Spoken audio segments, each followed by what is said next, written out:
جو حضور صلی اللہ تعالیٰ علیہ وسلم کو اپنے جیسا بشر یا بھائی برابر کہے وہ کون ہے؟ تو جواب دیا گیا کہ حضور صلی اللہ تعالیٰ علیہ وسلم کو اپنے جیسا بشر یا بھائی برابر کہنے والا یا کسی اور طرح حضور کا مرتبہ گھٹانے والے مسلمان نہیں، گمراہ بددین ہیں۔ قرآن کریم میں جگہ جگہ کافروں کا یہ طریقہ بیان کیا گیا ہے کہ وہ نبیوں کو اپنے جیسا بشر کہتے تھے، اسی لیے گمراہی اور کفر میں پڑے۔ سوال: نبیوں کو غیب کا علم ہوتا ہے یا نہیں؟ غیب کہتے ہیں چھپی ہوئی چیز کو، مطلب کل کیا ہونے والا ہے، اسے کہتے ہیں غیب کا علم، چھپی ہوئی چیز کو۔ تو اس میں سوال کیا جا رہا ہے کہ نبیوں کو غیب کا علم ہوتا ہے کہ نہیں؟ مطلب نبی کل کی بات حضور علیہ السلام نے تو قیامت تک کے بتا دیا کہ کیا کیا ہونے والا ہے، اور یہاں تک کہ حضور کو تو یہ بھی علم ہے کہ ہم یہاں پر بیٹھے رہے ہیں اور حضور صلی اللہ علیہ وسلم اپنی قبر انور سے ہمیں جو ہے دیکھ رہے ہیں۔ یہ حضور علیہ السلام کو پوری دنیا کے ذرے ذرے کا علم ہے۔ حضور دنیا کو ایسے دیکھ رہے ہیں جیسے ہاتھ کی ہتھیلی کو دیکھ رہے ہیں۔ سوال: نبیوں کو غیب کا علم ہوتا ہے یا نہیں؟ جواب: انبیاء علیہ السلام غیب کی خبر دینے کے لیے ہی آتے ہیں۔ انبیاء علیہ السلام غیب کی خبر دینے ہی آتے ہیں، چھپی ہوئی چیز کی خبر دینے ہی آتے ہیں۔ حساب کتاب، جنت و دوزخ، ثواب عذاب، حشر نشر، فرشتے وغیرہ غیب نہیں تو اور کیا ہے؟ یہ وہی باتیں ہیں جن تک عقل نہیں پہنچتی، مگر یہ علم غیب ان کو ہے، اللہ تعالیٰ کے لیے ہے، اللہ تعالیٰ کے دیے سے ہے۔ مطلب اللہ پاک نے ہی حضور صلی اللہ علیہ وسلم کو تمام انبیاء کرام کو علم غیب عطا فرمایا، اللہ کے دیے سے ہی ہے۔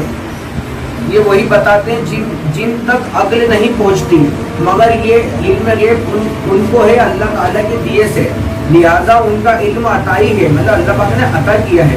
اور اللہ تعالیٰ کا علم ذاتی ہے، مطلب اللہ پاک کا خود کا علم ہے، اللہ نے سب کو دیا ہے، اللہ کو کسی نے نہیں دیا۔ اللہ کا علم ذاتی، اللہ کا خود کا علم ہے، اللہ نے تمام سب کو دیا، اللہ تعالیٰ کا دیا ہوا ہے۔ اور اللہ تعالیٰ کا علم ذاتی اس کا خود کا ہے، جس کی کوئی حد نہیں ہے، اللہ کے علم میں کوئی حد نہیں ہے، اور اللہ پاک نے جن کو دیا ان کی حد مقرر ہے، اور اس کی صفت ہمیشہ سے ہے، اس کی صفت ہمیشہ سے ہے۔ اس طرح علم غیب نبیوں اور رسولوں کے لیے ماننے والے کو شرک کا الزام دینا بھی حماقت اور خود کفر و شرک کے معنی سے ہی جہالت ہے۔ مطلب جیسے کچھ لوگ ہیں، جیسے اللہ پاک نے حضور صلی اللہ علیہ وسلم کو تمام انبیاء کرام کو غیب کا علم دیا، مطلب کل کیا ہونے والا ہے یہ سب بتا دیا گیا، وہ قیامت تک کے جو ہوگا حضور نے سب بیان فرما دیا کہ جنت دوزخ سب کے بارے میں، فرشتوں کے بارے میں، اور قیامت آئے گی اس کے بارے میں، دجال آئے گا، جو ہے عیسیٰ علیہ السلام آئیں گے، یاجوج ماجوج آئیں گے، قیامت قائم ہوگی، مطلب جنت والے جنت میں چلے گا، جہنم والے جہنم میں چلے گا، حضور صلی اللہ علیہ وسلم نے سب بیان فرما دیا۔ اسے کہتے ہیں غیب کا علم۔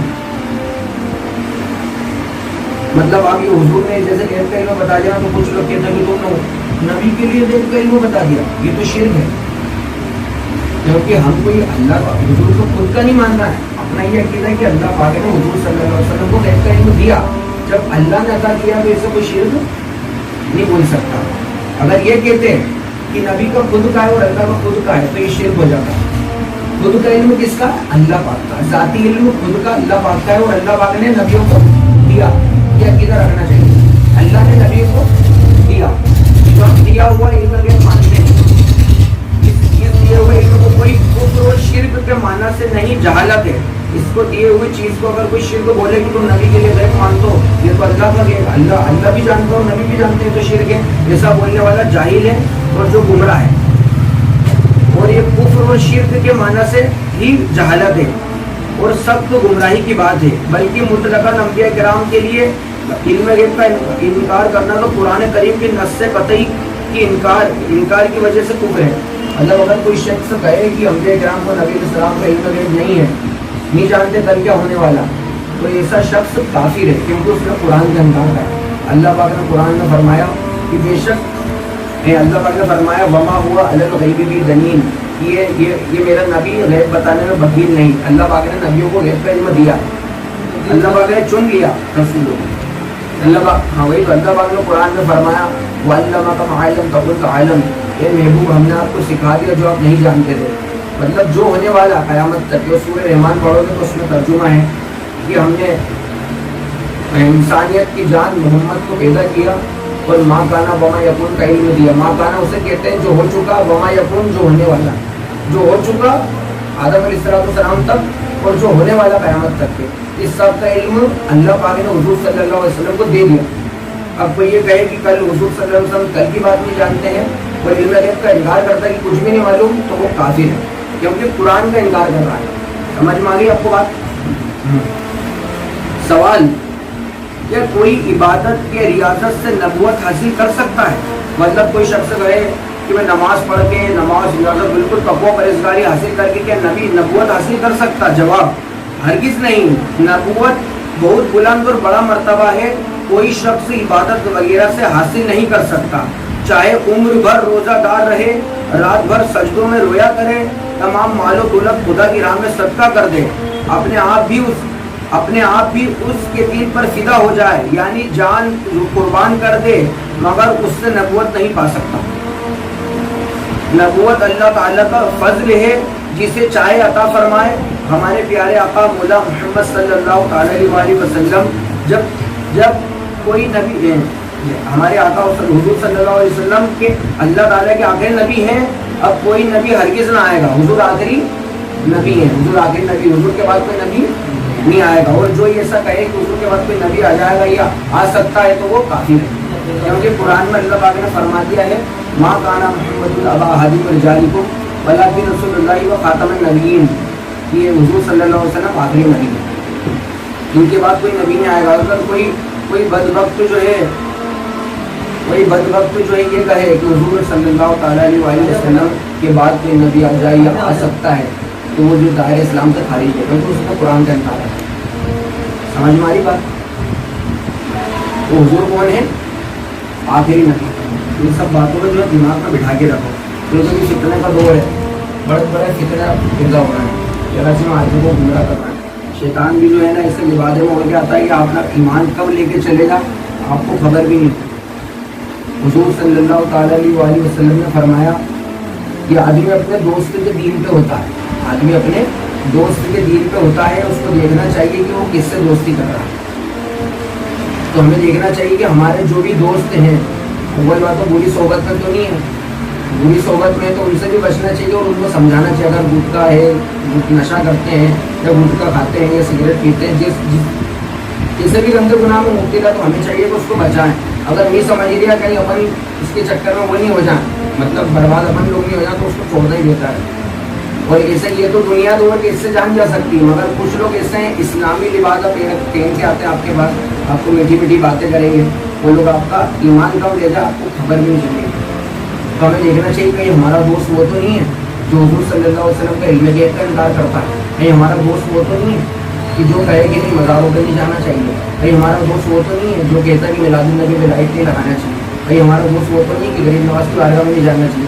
تو ہمیں چاہیے کہ ایسے دوست سے دوری اختیار کریں, کیونکہ حضور نے فرمایا کہ آدمی اپنے دوست کے دین پہ ہوتا ہے, اسے دیکھنا چاہیے کہ کس سے دوستی کر رہا ہے, کیونکہ ہوگا کچھ بھی نہیں تو اس سے دوستی میں پڑے رہو گے, اور آخری وقت جب ایمان تمہارے دنیا سے روح نکلے گی جسم سے, اس وقت تمہارے زبان پہ کلمات جاری نہیں ہوگا, تو تم کفر میں مرنے کا ڈر ہے.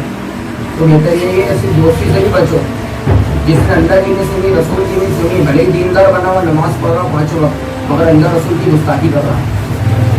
اس سے لوگ ملتے ہیں نا کہ میلاد النبی پہ منانا چاہیے, مزاروں پہ نہیں جانا چاہیے, وہ الگ بات ہے. لوگ سجدہ کرتے ہیں وہ بھی منع کرتے ہیں, علماء کرام جو سجدہ کرتے ہیں وہاں جا کے مزاروں پہ جا کے, یہ حرام علماء کرام نے لکھا ہے. تو سمجھ میں آگے میری بات؟ اللهم صل على سيدنا مولانا محمد وعلى آله محمد وبارك وسلم صلاة وسلام عليك يا رسول الله صلی اللہ علیہ وسلم. یہ اللہ پاک پروردگار عالم یہاں پر درس ہوا, کہنے سننے میں جو کچھ غلطی ہوئی ہو, کفر نکلا ہو, یہ اللہ پاک اپنے حق کے صدقے میں معاف کرنا, اور اس کے لیے ہم توبہ کرتے ہیں, استغفار کلمہ پڑھتے ہیں, استغفر اللہ ربی ربی واتوب الیہ, اشہد ان لا الہ الا اللہ واشہد ان سیدنا محمد عبدہ ورسولہ. اللهم مقلب القلوب ثبت قلبي على دينك, اللهم افتح علينا حكمتك وانشر علينا رحمتك يا ذا الجلال والإكرام. اللهم إنا آتنا في الدنيا حسنة وفي الآخرة حسنة وقنا عذاب النار. یہ اللہ پاک پروردگار عالم یہاں پر جو درس ہوا اس سے ہمیں سن کر سمجھنے کی توفیق عطا فرما، اس پر عمل کرنے کی توفیق عطا فرما، تو جو کچھ بھی غلطی اپنے حبیب کے صدقے میں معاف فرما، اور ہمیں دین کا ہمیں جو ہے پروردگار عالم سچا پکا نمازی بنا، حضور صلی اللہ تعالیٰ علیہ وسلم کی سنتوں پر عمل کرنے والا بنا، اور صحابہ کرام کی سنت عمل کرنے والا بنا، اہل بیت کی سنت عمل کرنے والا بنا، تمام اولیاء کرام کے نقش قدم پر چلنے کی توفیق عطا فرما، آمین بجاہ النبی امین صلی اللہ تعالیٰ علیہ وسلم۔ ان اللہ و ملائکتہ یصلون علی النبی یا ایھا الذین آمنوا صلوا علیہ وسلموا تسلیما۔